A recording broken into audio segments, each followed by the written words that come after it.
বিমানবন্দরে আসিফ মাহমুদের ব্যাগ থেকে গুলিসহ ম্যাগাজিন পাওয়ার ঘটনায় তোলপাড় গোটা দেশ।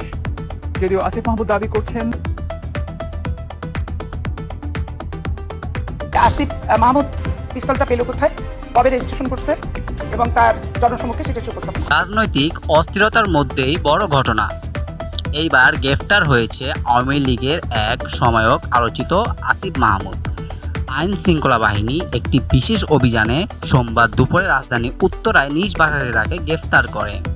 প্রতিহিংসা বাহিনী জানান, একটি আন্তর্জাতিক বিমানবন্দরে তাকে রিভলভার নিয়ে পাওয়া যায়, আর এই ঘটনাকে কেন্দ্র করে তাকে গ্রেফতার করা হয়। আসিফ মাহমুদের ব্যাগ থেকে ম্যাগাজিন সহ গুলি উদ্ধার হওয়ার পরও তাকে কেন গ্রেফতার করা হলো না? উপর থেকে নির্দেশ থাকলে আমাদের কিছু করার থাকে না, এটা দেশের জন্য লজ্জাজনক। তবে এখনো চুপ রয়েছেন বাংলাদেশের সেনাপ্রধান আরও জানান, দেশের অস্থিতিশীলতা রক্ষায় সেনাবাহিনী সর্বোচ্চ চেষ্টা করে যাবে এবং যারা ষড়যন্ত্র করবে তাদের বিরুদ্ধে কঠোর পদক্ষেপ নেওয়া হবে। প্রিয় দর্শক, আপনি কি মনে করছেন উপদেষ্টা আসিফ মাহমুদের বিচার আদৌ হবে কিনা? 30 বছর আছে না কিরকম, আমি অবশ্যই আইনটা নতুন আইন হচ্ছে, বিদেশ যাওয়ার কিছু না, হয়তো ভুলে অনেক সময় আপনি দেখেন হয়তো চশমাটা নিয়ে যাবেন।